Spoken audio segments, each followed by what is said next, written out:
Since the beginning of time, people have attempted to dehumanize certain types of people. There should be a safe way to get rid of a baby. I would absolutely kill a baby right now if I needed to.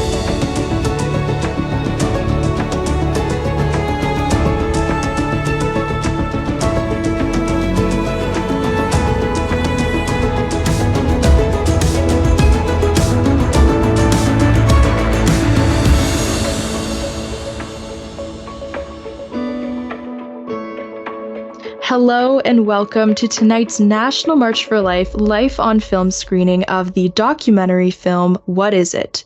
We are pleased to be joined by one of the producers of the film, Mark Spence. Welcome, Mark. Oh, it's such a joy to be here with you all. Thank you.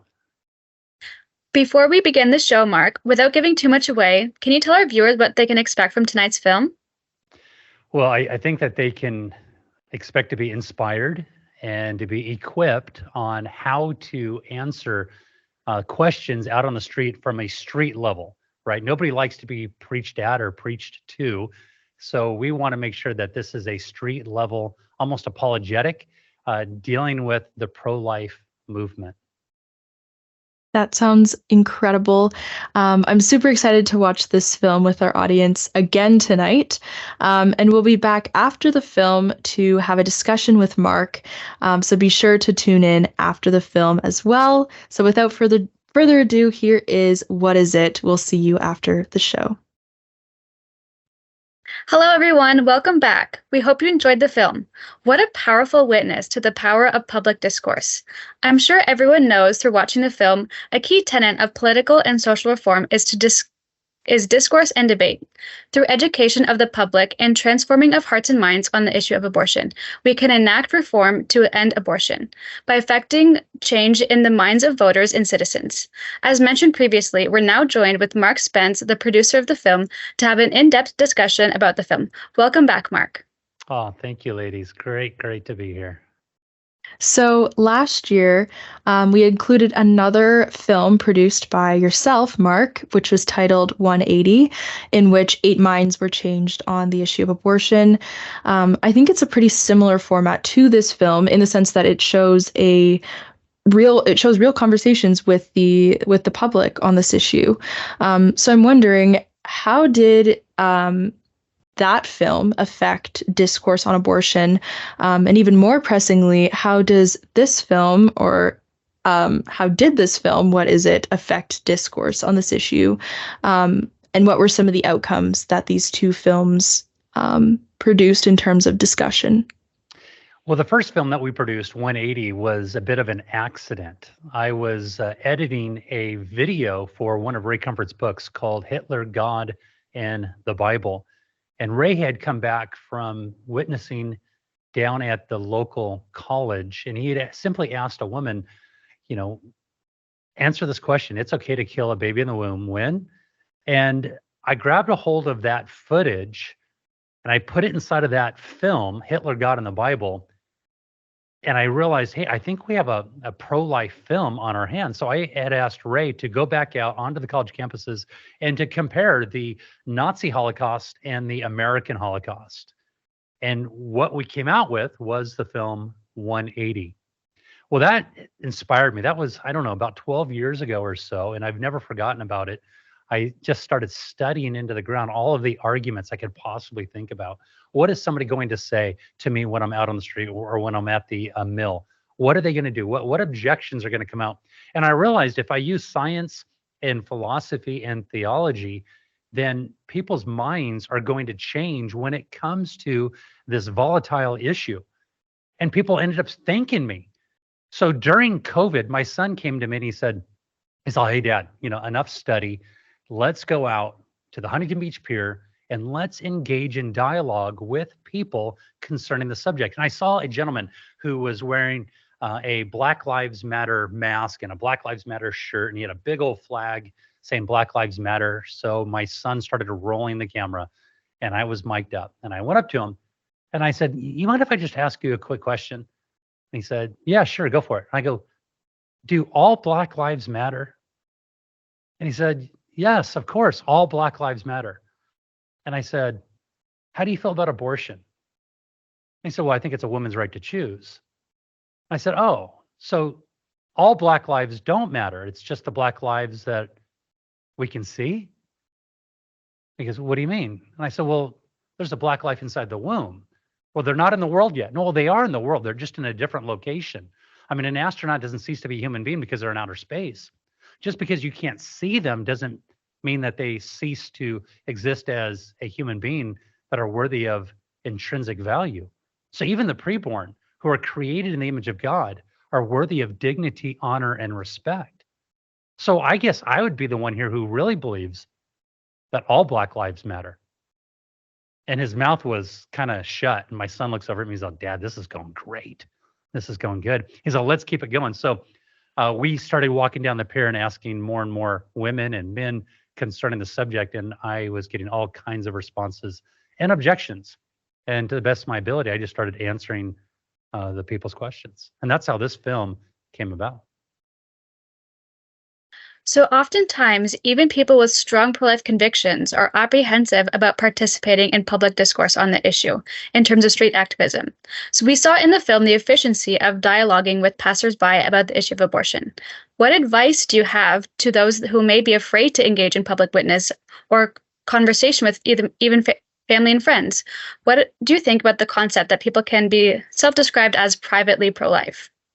Yeah, people say that all the time. I deal with that in the film, right? Somebody say I'm personally pro-life, but whatever a woman chooses to do in the privacy of her own home or at a hospital or at a clinic, that's between her, the doctor, and the father. You know, and it's a tragic thing to say. You know, it's like saying, well, I'm personally against slavery, but what somebody chooses to do in the privacy of their own home, that doesn't affect me. You know, Warren Wiersbe, he said, if not you, well, then who? And if not now, well, then when? There's no greater time to speak up than now. And so injustice will prevail if those who know what true justice is doesn't speak up. So what are you waiting for, right? How is this somebody else's responsibility? You know, when it comes to speaking up for the preborn, it is every one of our responsibilities. I mean, the Bible makes it very, very clear that God is adamantly pro-life. And we don't need to have a voice when we have a verse, to have a voice for the voiceless. And the Bible makes it very clear, you shall not murder, and no murderer will inherit the kingdom of God. Let that light a fire underneath us to do that which is uncomfortable if need be, because we are the voice for those who, whether they realize it or not, are being led to the slaughter. We are writing history every single day. There's not a greater opportunity to speak up than right now. There's no perfect time. And if you wait for the perfect time or you wait for the perfect person to represent you, well, then you're wasting time. And we cannot waste time because there's no time to waste. So go into the highways and the byways and the gutaways and compel people, urge people, plead with people to not go and destroy the most vulnerable amongst us, which is the baby inside the womb. Yeah, I couldn't agree more. Even just recently, I attended an event with another pro-life Canadian organization, and one of the speakers pointed out something that really struck me, and I think it should be something that we should all, contemplate, is this idea that when you know the reality of abortion, when you're exposed to it, you're not granted the opportunity to live a normal life. Once you know about the horror of abortion, you shouldn't continue to live life normally because of the horror of it. And, as Christians and just as people in general, we have an obligation to stand up for those who are being persecuted and killed unjustly. So I think we aren't afforded the opportunity to live normal lives as pro-lifers. And so we have to sort of pick up the torch. So Kim and I, we routinely participate in a form of pro-life discourse-based activism that we call Choice Chain here in Canada. I don't know if the same thing is practiced in the US, but in in this type of activism, we present images of aborted fetuses to the public while simultaneously engaging passerbys in conversation. And through this type of activism, we encounter many minds be changed with great emphasis on the power of the images that we're showing, the abortion victim photography, which sort of allows for the stories and the lives of the victims of abortion to change hearts. So there is much talk in the pro-life movement about efficacy, which strategy is the most effective at changing hearts and minds. So I'm wondering, what are your thoughts on the use of philosophy alone to sway the public opinion on this issue? Do you think it has become less effective in recent years, especially with, the booming of social media presence? Or do you think it still has a lot of utility? And is there sort of merit to combining, philosophy with imagery? Well, listen, so the philosophical argument is very simple, right? We believe that the murder of innocent human life is always wrong. Abortion is the murder of innocent human life. Therefore, abortion is always wrong. I like the way one person said it when speaking up for the preborn. I like the way I'm doing it better than the way you're not doing anything at all. So when somebody is going to attempt to have a voice, no matter what they attempt to use, no matter what tool is inside their toolbox, I say use it. Use it to the glory of God. Do it, right? I mean, it's something like 73 million babies now worldwide are killed every single year. Since Roe v. Wade, January 20th, 1973, there's been right around 63 million babies that have been aborted inside the United States. That's about 200,000 babies every single day die worldwide. So if somebody wants to use imagery, do it. I think that there would be less abortions if the womb had a window. That's not new. That's not original. That is something that we have fought for and argued for before Congress. And I think that we need to continually do that. So if somebody wants to use imagery, if somebody's personal conviction is, no, I can't use imagery, I go, well, what are you going to use? So whatever you use it and use it today, because today is the day that people are dying, not just on Wednesdays at the abortion mill. We need to inform people, whether it be on the college campuses or whether it be outside of high schools or on the pier, as you go. You can wear t-shirts, you can wear hats. I have a hat that says, I'm pro-life, change my mind. Or I thank God that your mom chose life.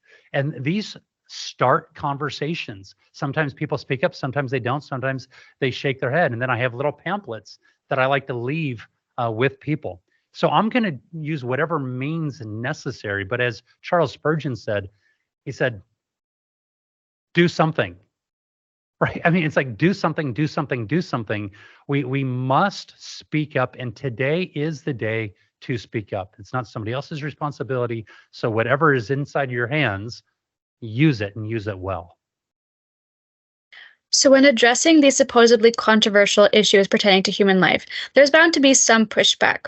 What sort of backlash or challenges have you run into through creating these sort of films, documenting discourse on abortion and the beauty of minds being changed?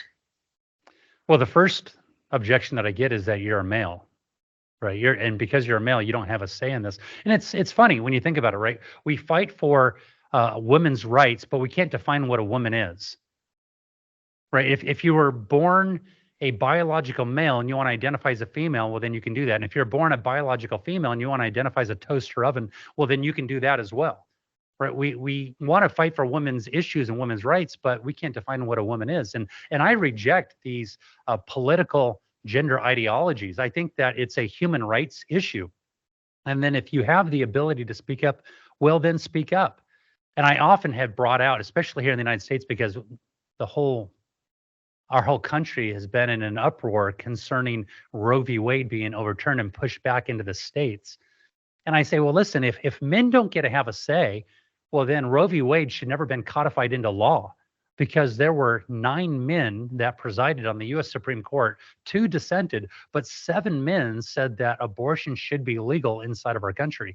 So that is first and foremost the top argument that I get concerning this.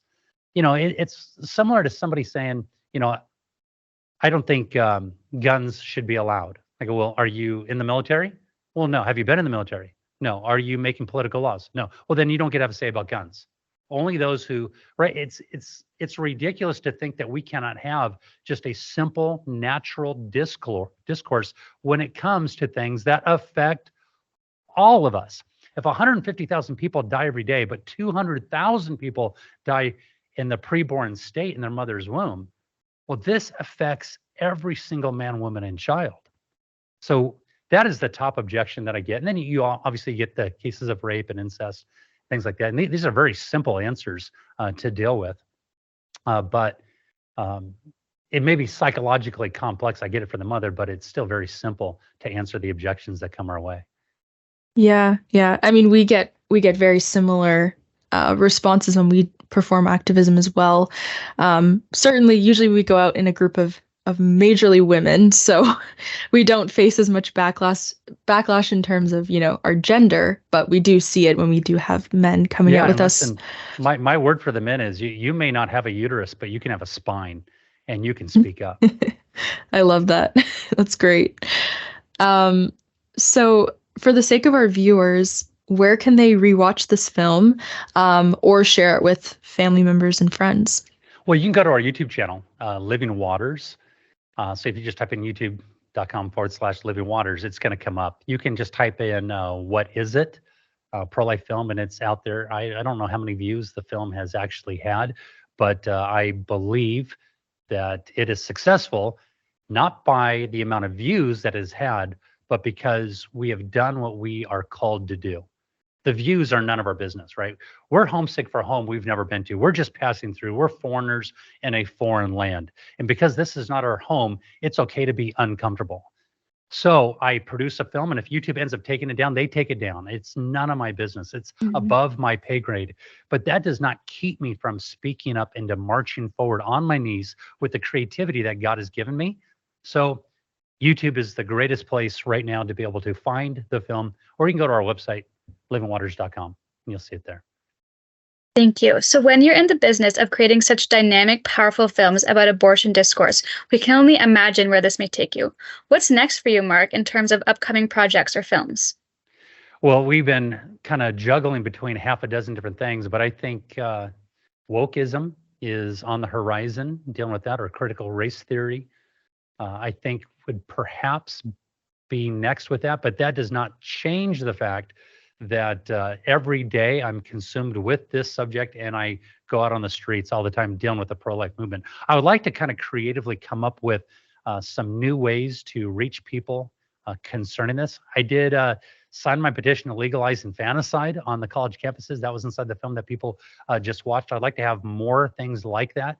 I was out on the Huntington Beach Pier trying to getting people to sign my petition to legalize, I think that the term is parricide, which is the killing of parents, that allow the kids to choose whether or not they want to kill the parents. So it's a reversal, right? So the parents choosing to kill the child, well, now let's allow the child to choose to kill the parent. And there were kids that were signing that. So I think I might develop that a little bit more and demonstrate there's a crossover between the two. Well, that sounds very exciting, and we look forward to seeing what you do next. But thank you so much, Mark, for joining us again today. And to all of our viewers who have tuned in from home, be sure to visit marchforlife.ca for all updates on our March for Life Week roster and upcoming Life on Film screenings. And we will see you next time. God bless you all.